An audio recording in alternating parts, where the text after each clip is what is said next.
Do something with it. Stop! Did you know that every time a mechanic or scrapman wants to recycle a tyre, he has to pay £3 per tyre to have them disposed of? This is because many ways of recycling tyres just aren't worthwhile or have cheaper synthetic alternatives, and moulding down tyres into a usable state from which new tyres can be made isn't possible due to a process of manufacture called vulcanisation.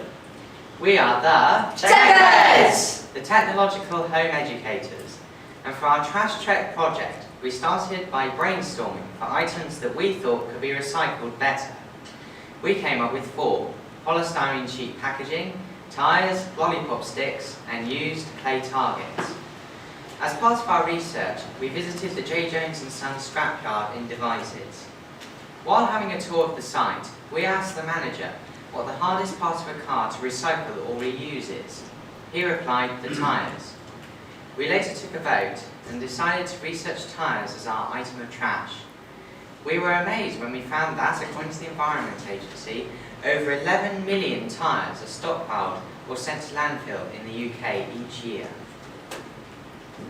So our solution is this: put chrome rubber into the top surface of roads. We call it Surface Rubber Modified Asphalt, or SRMA for short. As a road is being laid or resurfaced, a thin layer of asphalt will be supplemented by 10 to 20 mm diameter particles of chrome rubber. This rubber will be dropped onto hot asphalt, and as the mixture is then flattened, the rubber will be pressed down and firmly encased in the road surface. The reduced amount, and therefore cost of the asphalt, will help compensate for the extra cost of the chrome rubber and machinery. Our solution will be implemented by adding another hopper containing chrome rubber to existing road laying machines. Chrome rubber will be laid evenly onto the asphalt and then pressed into the surface when the road is rolled.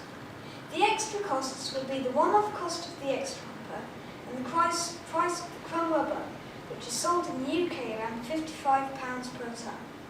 This is much cheaper than asphalt, which is sold around £200 per tonne.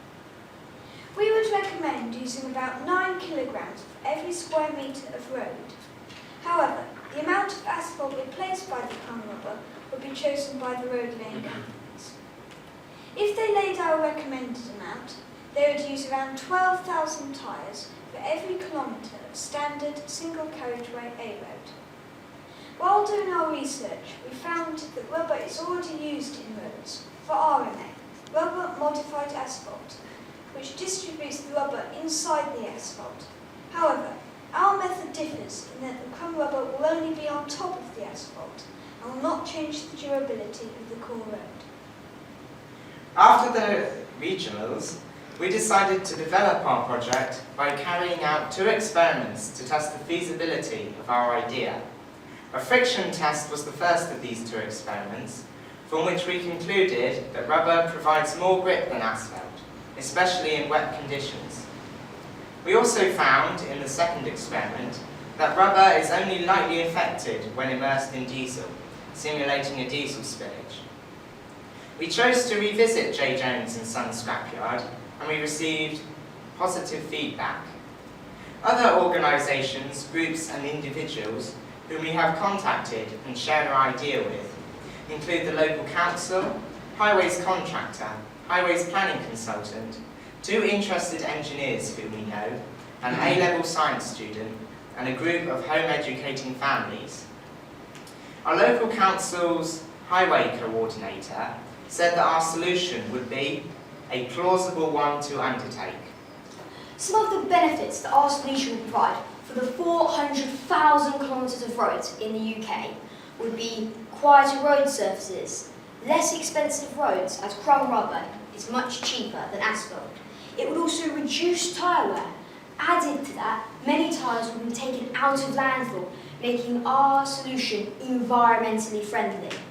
Here is a summary of our project, with some of the sources we used in our research and facts and figures. Sam will conclude. So to conclude, using tyres and asphalt we choose, our solution will turn tyres from undesirable to desirable. Frost may crack tarmac, but rubber is pliable. Sound is improved, braking distance is unmoved. We believe our solution is best with the cost effectiveness and tyres will be recycled to make roads for cars and motorcycles. We welcome any questions you may have. Thank you for listening.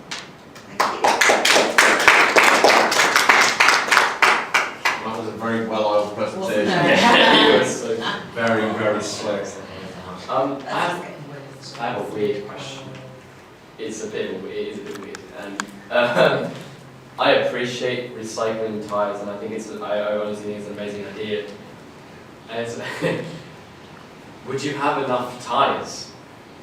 Right. So you're saying that we're going to recycle tyres, but I'm scared that by implementing this, the government would then have to make more rubber tyres to actually make it feasible, to make the amount of road that you're wanting to cover, or would you want to test it on a small amount of road surface first? It's quite to explain. That might be a bit. It's almost like, is it going to meet demand? Are you going to come to a point where you're going to run out of tyres? Yeah. So I'm saying it's a good enough idea for it to go ahead. Because you're going to get rid of the surplus which you've got. Yeah. But then when it comes to a point where you're like, right, well, the solution was fantastic, well executed, we've got no raw material now. So And then you're producing kind of. are you going to be able to meet the demand, Yeah. basically? So, obviously, yes, we would start with a smaller amount of roads, but I don't think we would run out of tyres eventually, because tyres can't be reused at all anyhow, because they're vulcanised, and most cars in the UK have new tyres about probably every 1.5 years, up to 2 years. So I don't think we would run out of tyres very quickly. It's making sure that you were speaking with local authorities and actually getting the numbers. Yeah. Yes. And obviously councils maintain their own roads within their own area, making sure that whenever there's any road steps, and have we got, the requirement, so they can work through their averages, because they'll have that information, and then they'll be able to say, yeah, we're going to commission this project, this many tyres, there's the tyres, let's go with it, you know what I mean? So you've already got the resource, but it's going to be on an individual project basis. They're not going to start resurfacing all the roads. I'd love that, but it's not going to happen, and even things like motorways as well, where other individual companies, so they can go through that. So have you got any are you guys the original idea, obviously creators of this solution? Or has anyone else actually tried to come up with very similar applications? So we ourselves have come up with this surface rubber modified asphalt, which is putting the rubber on top of the roads. There are in Canada and some other places rubber modified asphalt, which puts rubber into the whole road surface, but we believe our solution is original, as we only put it on the top of the road. Would it actually, how different would the road surface actually be? I'm thinking rubber is actually quite soft. So would it be sort of springy, or would it be as hard as a normal road? I think it would be potentially a bit softer. I mean, it'd be reasonably similar to like playground material. Right. But I think because the way it's been implemented, it wouldn't be that much of a difference. So basically that partway between the rubber playground stuff you get and the normal standard road. Right. Obviously you've created them all there. Have you, when speaking with the council, have you been able to, actually get some kind of implementation? Where have we looked at? Have we looked that far ahead? Have you spoken with them and you said, look, I would like this little bit of, a local highway. Are we able to do something with this? Just, you know what I mean? Because obviously it effectively proved this concept, and obviously put it through its paces, because obviously the science is there, the prototype's there, but the implementation is obviously something that you're going to have to consider. The cost of obviously getting the people obviously well versed and trained and actually understanding what the implementation is, because ultimately that's going on the roads. You've got to then be looking at the different types of vehicles, the different weight ratios, the different obviously braking distances and everything else, because that's a whole new ball game. Health and safety will be all over that. But if it's implemented well, it will go. I think it's a really good idea, especially to actually reuse the tyres. I mean, people are still trying to think of new road services without thinking about recycling. So I think you've combined two problems. You've done the whole waste thing of the first Lego League, and you've actually got another problem, which is just a big problem in the world. So it's a really good idea. What actually gave you the idea?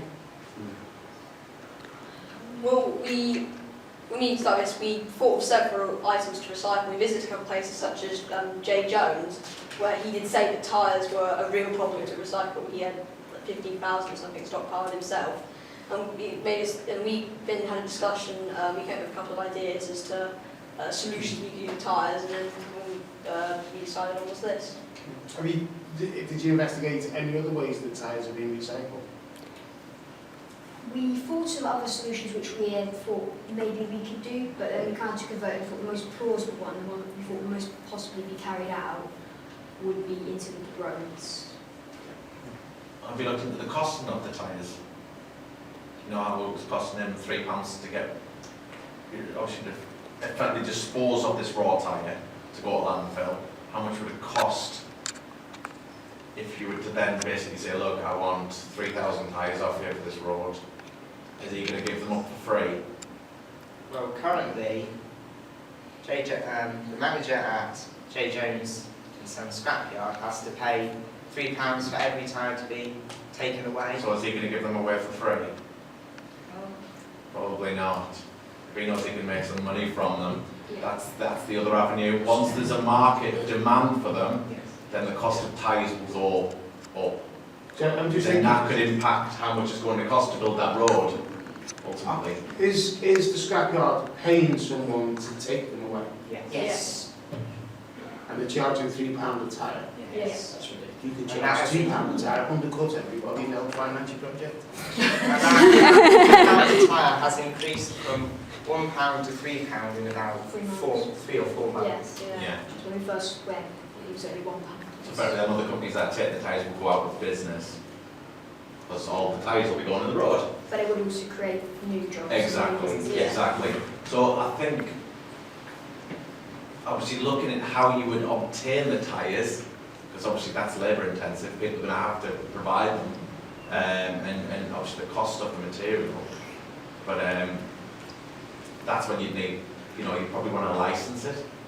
You probably want to license it to them and let them figure out, what they're going to do, how they're going to source materials. Because that's a really good idea. Really good idea, because the amount of people which burn tyres and just leave them in the road, and just a waste of time, but that's fantastic. Have you actually investigated what happens to the rubber in low temperatures? A bit. I think it gets harder, doesn't Yeah, it? that's what I'm thinking. It gets harder, therefore it becomes less slippy, the road. So you're riding on harder rubber, which means the road is less slippy and nice. So I think it's a really The good noise level, I would assume the noise level would go up a little if it went on. But I think it's a really good idea.